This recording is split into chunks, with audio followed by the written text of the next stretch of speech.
My dear students, आज के session में हम D2 sp3 हाइब्रिडाइजेशन पर चर्चा करेंगे। D2 sp3 hybridisation. अब हम लोग बहुत दिनों से हाइब्रिडेशन पढ़ रहे हैं, तो लगभग कॉन्सेप्ट क्लियर हो चुका है। अब यहाँ एक बात हमें स्पष्ट दिखाई दे रहा है। क्या दिखाई दे रहा है? आगे का D इस्तेमाल होगा, जैसे 1S 2S 2P 3S 3P 3D 4S। तो अब देखिए 3D आया, फिर 4S आया, 4P 4D। अब अगर मान लीजिए किसी के संकरण में ऐसा हो रहा है कि ये वाला D, ये वाला S और ये वाला P, तो देखिए इसमें आगे D लिखा गया है। तो मुझे क्या लगता है, अभी आप पढ़ेंगे, पिछले वीडियोज में आप पढ़ भी चुके हैं, तो यहाँ पे क्या है, इस S के पहले वाला D इस्तेमाल हुआ होगा, किसमें? संकरण में। तो D आगे बोलेंगे। अगर कहीं ऐसा हुआ है ये वाला S, ये वाला P और ये वाला D इस्तेमाल हुआ, तब क्या बोलते हैं? SP D, मतलब जो भी संख्या हो, SP3 या SP2 जो भी हो, लेकिन ये लास्ट में D तक बोलते हैं जब इधर वाला होता है। Doubt clear? यहां से मुझे आज एकदम स्पष्ट है क्या किधर वाला D इस्तेमाल हुआ होगा? आगे वाला। इससे कोई प्रॉब्लम? चलिए चर्चा कर लेते हैं। और मुझे इसको देख करके एक चीज ये पता चल गया है कि D आगे वाला इस्तेमाल होगा और हाइब्रिड ऑर्बिटल कितने बनेंगे? हाइब्रिड ऑर्बिटल्स के नंबर कितने होंगे? 3 P के होंगे, एक S की और 2 D के। तो 3 + 1 + 2 कुल मिला के 3 + 3 = 6। कितने ऑर्बिटल्स मुझे मिलने हैं? 6। That's right. You have any problem? चलिए कोशिश करते हैं, इस बार थोड़ी कोशिश सुधीर जी आपके द्वारा, क्योंकि हमने काफी संकरण आपको पढ़ा रखा है। Try again. अब देखिए, मैं अगर डायग्राम ना बनाऊं तो क्या आप समझ जाएंगे? Tell me answer please. समझ जाएंगे? अगर मैं यस बना, जैसे अभी आप पहले क्या करते थे, हम यस का शेप बनाते थे, फिर पी का तीर बनाते थे, ऐसे बनाते थे, फिर डी का तीर बनाते थे। तो मुझे नहीं लगता कि अब कोई जरूरत पड़ती है। अब आप समझ चुके हैं कि क्या होगा, कि डी का लास्ट का 2, आगे वाले डी का लास्ट का 2 ऑर्बिटल, उसके बाद उसके आगे का यस वाला, यस में तो ये तो होते ही, ये भी होता है, फिर उसके आगे वाले पी का 3, यही हाइब्रिड ऑर्बिटल होंगे। Any doubts? कोई तकलीफ नहीं है? तो मैं इसको नहीं कर रहा। यहां मैंने क्या जान लिया? ये जान लिया कि आगे वाला D इस्तेमाल होगा और हाइब्रिड ऑर्बिटल्स के नंबर कितने होंगे? 6 होंगे। तो हम डायरेक्टली कहां पहुंच जाते हैं? एग्जांपल पर चलें? चलिए चलते हैं एग्जांपल पर। एग्जांपल हमने कहा था कि किसमें होता है? ये कोऑर्डिनेट्स कंपाउंड में होता है। इसमें अक्सर आपको एक चीज कॉमन दिखाई दी होगी कि जहां D आपको पहले मिले, जिस संकरण में D पहले मिले, जैसे आपने पढ़ा था DSP2, तो ये भी किसमें हुआ? कोऑर्डिनेट कंपाउंड्स में हुआ था। फिर आप पढ़ने जा रहे हैं D2sp3, ये भी किसमें होगा? कोऑर्डिनेट में होगा। तो ये चीजें कॉमन दिखाई दे रही है। चलिए फिर आप कोशिश करते हैं। एग्जांपल आपने क्या कहा है? Fe-Cn का होल 6, Fe-Cn का होल 6। अब इस पे मुझे चार्ज दिखाना है। अब चार्ज क्या कैसे पता करते हैं? जो आपका संकुल यौगिक है उसके अंदर जो लोग भी उपस्थित हैं, उसका बीजगणितीय योगफल, इसके आवेशों, उस पर क्या होता है? कुल आवेश। मतलब ये हुआ कि हमारे घर में 10 लोग हैं। अब कोई खर्च कर रहा है, कोई कमा रहा है, लेकिन लेकिन अगर कोई बाहर का आदमी आपसे पूछता है कि आपके घर की आमदनी कितनी है, आय कितनी है, तो हम क्या करेंगे? खर्च करने वाले, कमाने वाले, सबका क्या करेंगे? जोड़ेंगे। उसके बाद जो बचेगा वही तो हम उसको बताएंगे ना कि हमारे घर में घाटा में चल रहा है, आय या मुनाफे में चल रहा है, तभी तो हम बता सकते हैं। जैसे मान लीजिए हम 3 भाई हैं, हम 10,000 रुपये महीने कमाते हैं, मेरा एक भाई 5,000 खर्च करता है और एक भाई क्या करता है, वो 1 लाख रुपये कमाता है। तो सबका जोड़ा जाएगा कि आया कितना, गया कितना, उसके बाद बचा कितना, यही तो ये चलिए, ये जो बड़ा कंपैरेटर दिखाई दे रहा है ये कॉम्प्लेक्स कंपाउंड है, इसको हम बोलते हैं संकुल आयन। क्या बोलते हैं? संकुल आयन। ये जटिल आयन इसको बोला जाता है, कॉम्प्लेक्स आयन भी बोलते हैं। अब इसके बीच में कौन कौन है? Fe है, आयरन है, और ये क्या है? शीयन, साइनाइड। ये लिगैंड है और ये आपका सेंट्रल एटम। इस पर -1 चार्ज होता है, इस पर साइनाइड, दैट्स राइट। तो अगर इस पर -1 चार्ज है तो 6 है, तो कुल कितने हो गए? -6 हो गया। यानी ये 6 भाई ऐसे हैं जो कितने रुपए खर्च करते हैं? 1-1 रुपए खर्च करते हैं। तो 6 भाई मिलकर कितने रुपए खर्च किए? 6 लोग, 6 खर्च किए ना। और ये एक ऐसा भाई है जो 2 रुपया कमाता है। कितने रुपए? 2 रुपए कमाता है। जोड़िए, ये परिवार घाटे में चल रहा है कि मुनाफे में? +2 और -4। चलिए, इसका योग कितना आएगा? कैलकुलेट करने के बाद क्या आएगा? सॉरी, -4 हमने नहीं, -6 होना चाहिए। ये भाई 6 है, तो अब देखिए कितना आएगा? -4। यानी इसके ऊपर चार्ज कितना हुआ? इस फैमिली के ऊपर -4 लगा हुआ, मतलब ये 4 रुपए घाटे में चल रहा है ना। अगर कोई ऐसा मिल जाएगा जो 4 दे पाएगा तो इनका आवेश क्या होगा? इनका चार्ज न्यूट्रल हो जाएगा। नहीं मिलेगा तो ये नेगेटिव चार्ज पर ही रहेंगे, ये negative complex ion, that's right. अब इसी पर मुझे क्या पढ़ना है? हाइब्रिडेशन पढ़ना है। चलिए पढ़ते हैं बहुत सरल भाषाओं में। आपको सेंट्रल एटम कौन सा दिखाई दे रहा है मिस्टर सुधीर? Fe। Fe का एटॉमिक नंबर कितना होता है? 26। आंसर 26।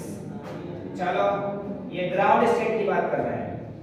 अगर हम इसका इलेक्ट्रॉन कॉन्फ़िगरेशन करें तो इलेक्ट्रॉन कॉन्फ़िगरेशन क्या होगा? 1s2 2s2 2p6 3s2 3p6 और 4s2 और 3d में बोलिए, जोड़ लेते हैं एक बार। 2 और 2 4, 6 10 2 12, 6 18 और 2 22। कितने? इसमें इलेक्ट्रॉन्स के नंबर आए 6। शायद मैं पिछले लेक्चर में आपको बता चुका हूं कि ऐसा क्या है कि इलेक्ट्रॉन पहले यहां जाता है तब यहां आता है, यू नो और नॉट? चलो मैं बता देता हूं, इसे बता देता हूं। आपने कोस के अनुसार इलेक्ट्रॉनिक विन्यास पढ़ा है, केल्विन के अनुसार अकॉर्डिंग द ऑर्बिटर k आपको बताया गया था कि k में टोटल कितने इलेक्ट्रॉन भरे जा सकते हैं? 2। k में कितने? 2। एकदम फ्री माइंड में भरिए, नो प्रॉब्लम। उसके बाद L में कितने भरे जाते थे? L में 8 भरने में आपको कोई रोक या कोई रूल्स फॉलो नहीं करना होता है। पहले कोर्स में 2 इलेक्ट्रॉन भरने में कोई प्रॉब्लम नहीं और 8 भरने में भी कोई प्रॉब्लम नहीं। नेक्स्ट आपका होता था L के बाद M में कितने इलेक्ट्रॉन भरे जाते थे? 18। वो 18 जब हम उप कोष में आते हैं तो बढ़ जाता है। कैसे बढ़ता है? 2 और 10 12 और 2 और 6 8 और 10 18। कैसे 18 होगा? आपको पता है ना कि 3s में कितने इलेक्ट्रॉन भरे जाएंगे? 2 से ज्यादा और 3p में 6 से ज्यादा नहीं बना जा सकता और 3d में 10 से ज्यादा नहीं हो सकता। तो अगर हम तीनों को जोड़ दें तो 18 होगा ना। बोलिए इसके यन के बाद फिर क्या आता है, यन आता है। अब यन में क्या है, 4s के बाद 4p 4d और 4f। 4 में कितने होते हैं, नहीं 3f सुना आपने? अब हो सकता है आपको पढ़े लिखे तो बन भी जाए, आप बाव के रोज को तोड़ ले जाए, चलो कोई बात नहीं। आप देखिए यहां से एक रूल लागू होता है। क्या रूल? आपने पढ़ा होगा कि किसी भी एलिमेंट से बाह्यतम कोश में 8 इलेक्ट्रॉन से ज्यादा नहीं रह सकते। तो यदि मैं यहाँ 18 फिल कर दूं और यहाँ कुछ न फिल कर दूं तो कुल कितने इलेक्ट्रॉन इसमें हो जाएंगे? 6 6 12 2 14। तो बाह्यतम कोश में कितने इलेक्ट्रॉन हो गए? 14। तो हमारा मामला गलत हो गया ना। आप देखिए हमें इसमें 18 भरने का हक कब है कि जब हम बाह्यतम कोश को क्या करते हैं, फिक्स करते हैं। क्या करें? फिक्स करें।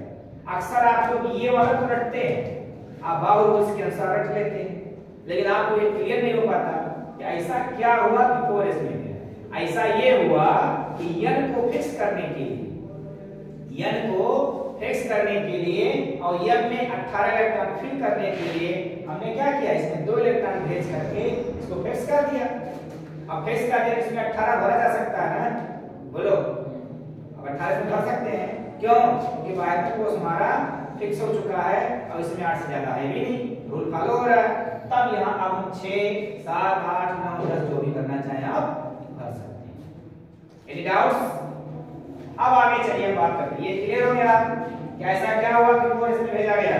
ऐसा ये हुआ कि बाह्यतम कोश को फिक्स करने के लिए हमने ऐसा किया कि बाह्यतम कोश में 8 इलेक्ट्रॉन से ज्यादा नहीं रह सकते। फिलहाल ये टॉपिक यहाँ की नहीं है, इसको हम समझाने के लिए केवल बता रहे हैं। अब मुझे मतलब कितनी बात की चलिए करा दीजिए। 4p में 0 इलेक्ट्रॉन, 4d में 0 है, 4f में भी 0। ये कौन सा स्टेट है? Ground state. कैसा है? Ground state. Any doubts? अब जब इसका एक्साइटेड स्टेट फॉर्म आएगा, एक्साइटेड स्टेट, दैट्स राइट। अब आपको दिखाई दे रहा है कि कौन सा कंपाउंड है? ये कोऑर्डिनेट कंपाउंड। इसके साथ कौन जुड़े हैं? लिगैंड। और लिगैंड क्या करते हैं? एक पेयर का दान करते हैं। किसको? Central atom. सेंट्रल एटम को एक पेयर दान देते हैं। और जब एक पेयर मतलब जोड़ा, और जोड़ा मतलब जब इसके पास क्या होंगे? रिक्त ऑर्बिटल्स होंगे। रिक्त मतलब खाली होगा, उसमें कोई इलेक्ट्रॉन नहीं होगा, तभी ये जुड़ सकता है लिगैंड ना। पहले क्या, अभी IF7 में पिछली वीडियो में आपने पढ़ा है कि F के द्वारा एक इलेक्ट्रॉन दिया जाता था और एक सेंट्रल एटम देता था, दोनों में साझेदारी होती थी, कोवैलेंट बॉन्ड बन जाता। लेकिन यहाँ पर क्या होगा? यहाँ कोऑर्डिनेट बॉन्ड बन रहा है। अब कोऑर्डिनेट बॉन्ड तब बन सकता है जब सेंट्रल एटम आपको कैसा ऑर्बिटल दे? एकदम खाली, एकदम रिक्त ऑर्बिटल दे और लिगैंड के द्वारा 2 इलेक्ट्रॉन अर्थात एक पेयर दे करके कौन सा बॉन्ड बना लिया जाएगा? कोऑर्डिनेट बॉन्ड बना लिया जाएगा। अब आपको देखिए इसमें ऑक्सीडेशन नंबर आपको निकालना तो आता ही है, हम कई बार बता चुके हैं। चलिए ध्यान देते हैं। अब इसका ऑक्सीडेशन नंबर कितना है? +2।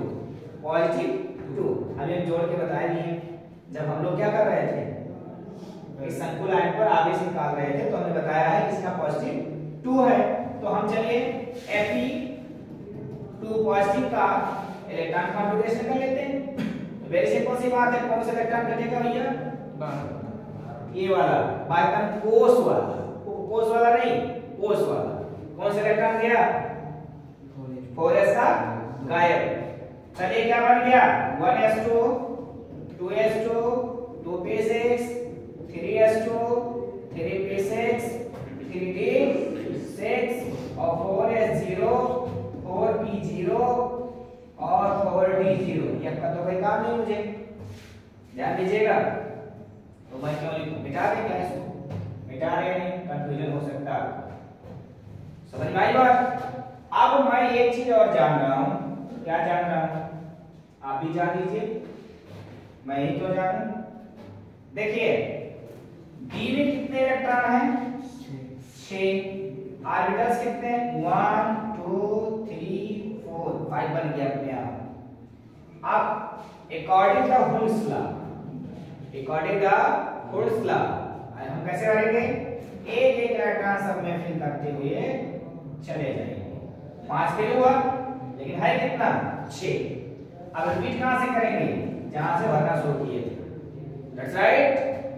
और 4s में तो कोई इलेक्ट्रॉन ही नहीं है, 4p में भी कोई इलेक्ट्रॉन नहीं है, 4d में भी कोई इलेक्ट्रॉन नहीं है। बोलिए समझ वाली बात सबको। आप देखिए हमारा एग्जांपल क्या है, हमारा एग्जांपल है FeCN का होल 6 मींस हमारे लिगेंड कितने हैं 6। और ये कैसे हैं, एक दंतुक। एक दंतुक का मतलब होता है जिसमें एक दाता परमाणु होता है और सेंट्रल एटम को एक पेयर डाल देता है, उसको एक दंतुक लिगेंड बोलते हैं, दैट्स राइट। और सरल भाषा में समझिए, ऐसा लिगेंड जो केंद्रीय धात्विक परमाणु से एक कोऑर्डिनेट पार्ट बना हुआ है, यह दंतुक। 2 कोऑर्डिनेट पार्ट बनाए, 2 दंतुक, मतलब जितना बनाए उतना दंतुक, दैट्स राइट। अब देखिए इसके पास 6 लिगेंड है, कितना कमरा खाली करेगा भैया 6। क्यों खाली इसलिए करेगा, खाली ऑर्बिटल इसलिए देगा क्यों, क्योंकि यहां पर लिगेंड है और ये एक पेयर देंगे। और आपको मैंने एक चीज पिछली वीडियोस में बताया था, जब हम sp2 पढ़ा रहे थे, हमने कहा था कि जहां पर प्रबल लिगेंड होते हैं वहां पर जो इलेक्ट्रॉन फिल करते हैं हम लोग, वो अपोजिट द हुड्स लॉ, यानी उसके हुड्स लॉ के उल्टा करते हैं, उसका विपरीत करते हैं, दैट राइट। तो यहां पर Cn क्या है, प्रबल लिगेंड है, तो इलेक्ट्रॉन का भरना कैसे होगा, विपरीत होगा, किसके, हुड्स लॉ के। तो चलिए हुड्स लॉ के विपरीत में चलते हैं। यहां पर आप लिख लीजिए on the presence of Cn, मतलब प्रबल लिगेंड Cn की उपस्थिति के कारण। कैसे, अब इसका उल्टा कर दीजिए, इसी को दोबारा लिखना पड़ेगा।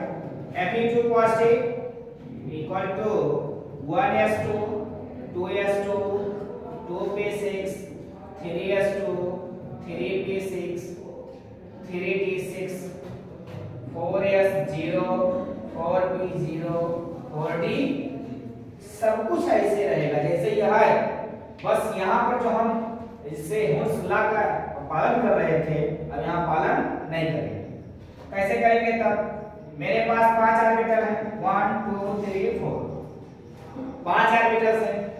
हमारे हुड्स जी कहते हैं कि एक एक इलेक्ट्रॉन बांटिए, और बांटने के बाद तब दोहराइए जहां से आप बांटना शुरू किए थे, एंटी क्लॉक और एंटी क्लॉक।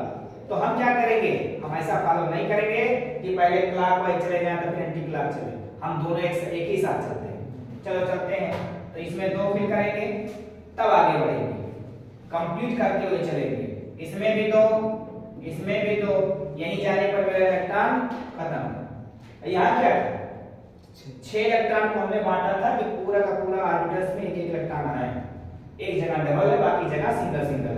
और यहाँ क्या हुआ कि 3 ही ऑर्बिटल्स में हमारे 6 इलेक्ट्रॉन फुलफिल हो गए, और 2 ऑर्बिटल्स ऐसे बचे जिसमें कोई इलेक्ट्रॉन गया ही नहीं। और 4s में देखिए यहाँ भी कोई इलेक्ट्रॉन नहीं है, 4p में 3, यहाँ भी कुछ नहीं है, 4d में 5 है, 2 3 4, 5 ऑर्बिटल्स हैं, उसमें भी कोई नहीं है। मुझे कितने ऑर्बिटल्स की जरूरत है, 6, FeCN 6 है ना। अब 6 है, यहाँ पे चांस क्या बन रहा है, खुद ब खुद कह रहा है कि हम आगे वाले डी को इस्तेमाल करेंगे, बाद वाले डी का इस्तेमाल नहीं करेंगे। अगर आपने पढ़ा था ना sp3d2, पिछले लेक्चर में पढ़ चुके हैं, अब आज हम पढ़ क्या रहे हैं, d2sp3। अब आपने जब इसको पढ़ा था sp3d2, तो ये वाला डी इस्तेमाल हो रहा था, इधर वाला आगे वाला बढ़ते क्रम वाला, और यहाँ पीछे वाला डी इस्तेमाल हो रहा है। इसमें हाइड्रेशन, और बनाएंगे क्या 6 d2sp3 हाइब्रिड ऑर्बिटल। चलिए इनको जोड़ लेते हैं। कौन कौन पार्टिसिपेट कर रहा है भैया, पार्टिसिपेट कर रहा है डी का ये दोनों, अब कितना चाहिए 6 1 2 3 4 5 और 6 इनको मिलाने पर हमारे 6 ऑर्बिटल्स कंप्लीट हो जाएंगे। ये मिल करके क्या बनाएंगे 6 1 2 3 4 5 ये हमारे 6 D2 sp3 hybrid orbital. That's right. अब इनसे इन्हें बनने की जो प्रोसेस था मतलब इन 6 का मिलकर इन 6 का बनना ये क्या था D2 sp3 हाइब्रिडाइजेशन मतलब D2 sp3 संकरण। ओके ये क्या है D2 sp3 हाइब्रिड ऑर्बिटल्स है। कितने हैं 6 किसके पास है सेंट्रल एटम Fe के पास है। That's right. अब Fe से जुड़ने के लिए कितने लिगैंड हैं 6 कौन है साइनाइड Cn। चलिए Cn लिख देते हैं यहां पर Cn आया यहां पर भी यहां पर भी यहां पर भी कितने Cn होंगे 6। ये लोग हर ऑर्बिटल में देंगे क्या किया एक पेयर देंगे इलेक्ट्रॉन का एक पेयर मतलब जोड़ा होगा। तो ये वाला देगा कितना 2 इलेक्ट्रॉन देगा ना इसमें ये वाला देगा 2 इलेक्ट्रॉन। That's right. ये भी 2 इलेक्ट्रॉन देगा ये भी 2 इलेक्ट्रॉन देगा ये भी 2 इलेक्ट्रॉन देगा ये भी देगा। और जब आपको मालूम है कि जब किसी एक एटम के द्वारा या लिगैंड के द्वारा किसी को एक पेयर एक तरफ से दिया जाता है तो वहां पे बॉन्ड्स कौन सा बनता है बाबू कोऑर्डिनेट। और अगर एक इधर से एक उधर से दोनों साइड से दिया जाए मतलब साझा किया जाए तो वहां पे कोवैलेंट बॉन्ड बनता है। ये चीज आप बहुत अच्छे से जानते हैं। Any doubts. अब चलिए इसके ज्योमेट्री पर बात कर लेते हैं। 6 को सुनकर मुझे कुछ याद आता है ऑक्टाहेड्रल अष्टफलकीय। अष्टफलकीय कैसे होगा आपको मालूम है बहुत पहले से ही। अष्टफलकीय का मतलब ये हुआ कि 4 लोग ऐसे होंगे जो वर्ग के 4 कोने पर होंगे। वर्ग के 4 कोने पर मान लीजिए इसमें सेंट्रल एटम है Fe तो 4 लोग कहां हो गए वर्ग के 4 कोने पर। That's right. You have any problem. और 2 लोग कैसे हो गए लंबवत। कैसे हो गए लंबवत। ये कौन लोग थे भैया साइनाइड थे ना Cn Cn Cn Cn यहां पर भी Cn Cn Cn। ओके अब आपने इतना बहुत अच्छे से देखा है कि Cn ने एक पेयर दे करके बॉन्ड का निर्माण किया है। तो कौन सा बॉन्ड बनाया होगा ये कोऑर्डिनेट। ये देखिए यहाँ पे कोऑर्डिनेट बॉन्ड इसको दिखा दीजिए। That's right. You have any problem. इसकी ज्योमेट्री तय कर लेते हैं। ज्योमेट्री कैसी है ऑक्टाहेड्रल। कैसी है ऑक्टाहेड्रल। चलो ऑक्टाहेड्रल ज्योमेट्री सेट कर दीजिए इसकी। Okay you have any problem. और कोई संक्रमण बच रहा है तो नेक्स्ट लेक्चर का इंतजार करिए। तब तक के लिए आप सबको बहुत बहुत धन्यवाद। Very very thank you.